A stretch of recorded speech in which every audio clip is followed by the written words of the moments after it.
नमस्कार, आप देख रहे हैं BMW न्यूज। आपके साथ मैं हूं रिया सुमन। वीआईपी सुप्रीमो मुकेश सहनी का एक बार से फिर से एनडीए पर बड़ा निशाना साधा। कहा एनडीए गठबंधन में आपस में तालमेल नहीं है और दरअसल उन्होंने काराकाट को लेकर बड़ा सवाल खड़ा किया है। कहा कि काराकाट में भी भाजपा की तरफ से यानी कि उम्मीदवार निर्दलीय के रूप में पवन सिंह खड़ा है। आपको बता दें उपेंद्र कुशवाहा के टक्कर के लिए खड़ा किया गया है और ये हारने का वजह दिख रहा है। और उन्होंने योगी आदित्यनाथ को लेकर बोला है कि वो रोड शो पे आए, जरूरी नहीं है कि वो चुनावी मुद्दा को लेकर आए और राजनीतिक तौर चले।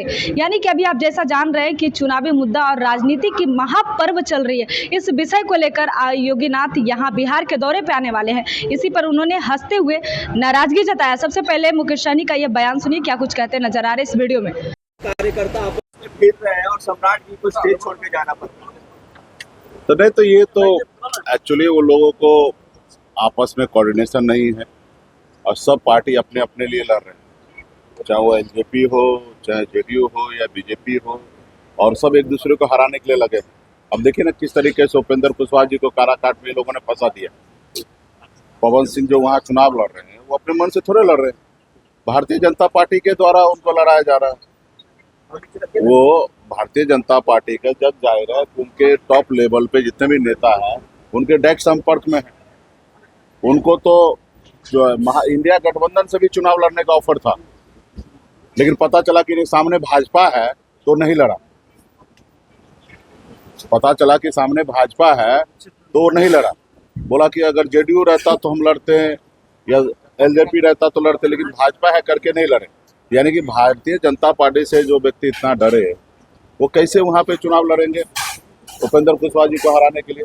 तो आपस में वो लोगों का तालमेल नहीं है और ये तो होना ही है। और उनको लग रहा है कि अभी माहौल नहीं है, हमारा बेइज्जती हो रहा है, तो मंच को छोड़ के जा रहे हैं। ये कोई नई बात थोड़े है। प्रधानमंत्री के रोड शो के बाद पहले ही अब हेमंत विश्वकर्मा का एंट्री बिहार में होने वाला है। उसके बाद योगी आदित्यनाथ भी आ रहे हैं। तो क्या लगता है कि 40 और 400 का नारा जो बीजेपी वाले दे रहे हैं तो क्या पार कर पाएंगे? तो ये लोग नेता जो बड़े बड़े नेता जो आ रहे हैं, आप भी 400 बोलते बोलते हंसने लगे तो हंसी का बात है। देखिए बिहार आए, सबका स्वागत है। बिहार आइए, बिहार में घूमिए। मेरा एक ही आग्रह है कि सिर्फ चुनाव के समय नहीं, बाकी समय में भी आए। बिहार के लिए सोचिए, बिहारी के लिए सोचिए, बिहार के युवा के लिए सोचिए, बिहार के किसान के लिए सोचिए। सिर्फ चुनाव के टाइम में सिर्फ उन्माद फैलाने के लिए आ रहे हैं, ये सही नहीं है। आपके लिए ये सब चीज करने के लिए 365 दिन है और सभी ने आपका नौटंकी देखा है कि किस तरीके से धर्म के ऊपर आप राजनीति करते हैं। ये सभी ने देखा है। आप अपने आप को हिंदू सनातन कहते हैं, गौ माता का रक्षक कहते हैं, और वही बीफ कंपनी से 250 करोड़ रुपया का चंदा ले लेते हैं ताकि वो बीफ कंपनी वाला और ज़्यादा पशु को कत्लेआम करे और आपको ज़्यादा मुनाफा आपको पहुंचाए। तो ये सिर्फ चुनाव में ये लोग ढोंग कर रहा है। ना इनको विकास से मतलब है, ना विरासत से मतलब है। सिर्फ ये नौटंकी कर रहे, ढोंग कर रहे। बड़े बड़े पोस्टर पे लिखा है कि विरासत भी रहेगा, विकास भी रहेगा। अरे ना विकास है ना विरासत है, सब ढोंग है। आपको सिर्फ सत्ता में रहना है, गरीब पिछड़ा दलित को अधिकार को खाना है। भी सिर्फ यही भारतीय जनता पार्टी का मूल मंत्र है। मदद करके इस मुकाम तक लाए। कभी आरएसएस का सोच ही नहीं है कि गरीब पिछड़ा दलित आगे बढ़े। आप आज़ादी से लेकर अब तक देखिएगा, हमेशा आरएसएस ने आरक्षण का विरोध किया, हमेशा समीक्षा करने की बात की है। मंडल बना कमंडल उन्होंने चालू किया। पिछड़ा दलित ये राज नहीं कर सकता है, जन्मसिद्ध अधिकार है उसको गुलामी करने का। ये आरएसएस का हमेशा एजेंडा में रहा है। तो ये लोग हमेशा गरीब पिछड़ा दलित को साथ नहीं लेना चाहता। उनके हाथ से ये लोग जब पानी नहीं पीता है, जब हमारे हाथ से चाय नहीं पीता है, ये मेरी आवाज़ कैसे संसद भवन में बुलाए उठाएगा? हमारे बेहतरी के लिए कैसे पॉलिसी बनाएगा? कभी नहीं पॉलिसी बनाएगा। तो इसलिए खास करके बहुजन जितने भी समाजवादी राजनीति करने वाले लोग हैं, सेकुलर विचारधारा के लोग हैं, उस सब से आग्रह करता हूँ। खास करके मैं इस देश के नागरिक जो है, खास करके अपर कास्ट है, हमारे बनिया समुदाय है, इन सब से पढ़े लिखे लोगों से मैं हाथ जोड़ के आग्रह करता हूँ कि आपके पास सोचने समझने का बुद्धि है, विवेक है।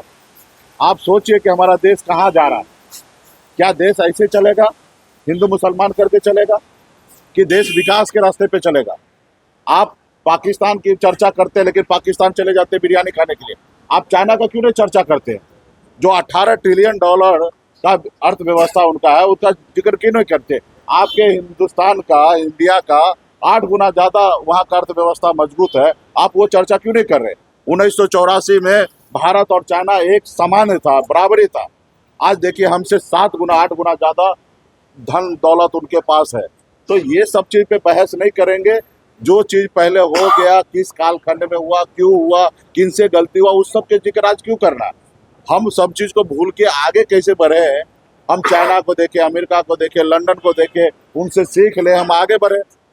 अब हमारे पूर्वज क्या किए, नहीं किए, किस परिस्थिति में किए, कैसे किए, अब उनके बारे में ज्यादा नहीं सोचना है।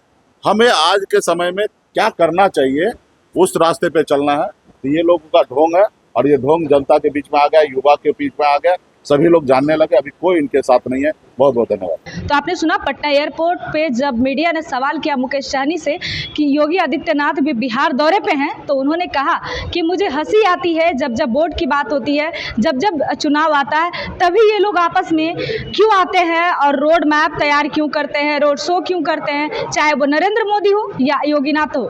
ये दोनों आपस में तालमेल करके लगातार चुनाव मुद्दा बनाने के लिए रोड शो कर रहे हैं और ये जनता के बीच में बरगलाने का काम कर रहे हैं। ये सबसे बड़ा दावेदारी के साथ मुकेश सहनी ने कहा कि 400 पार क्या, एक भी वोट उनके बैंक में नहीं जाएगा। फिलहाल तमाम खबरों के साथ बने रहे। नमस्कार। तमसो मां ज्योतिर्गमय गुरुकुल शिक्षा मंदिर संस्थान के साथ बनाए अपना भविष्य। रेगुलर और प्रोफेशनल कोर्सेज, सेकेंडरी और senior secondary courses, law, teachers training courses, pharmacy and nursing के साथ पैरामेडिकल में डायरेक्ट एडमिशन पाए। वेबसाइट विजिट करें या दिए गए नंबर पर कॉल करें। हमारा पता है गुरुकुल शिक्षा मंदिर संस्थान, कल्याण चौक, DS कॉलेज रोड, कटिहार। हमारा वीडियो अगर आपको अच्छा लगा हो तो आप हमारे वीडियो को शेयर करें, लाइक करें, हमारे चैनल को सब्सक्राइब जरूर करें। धन्यवाद।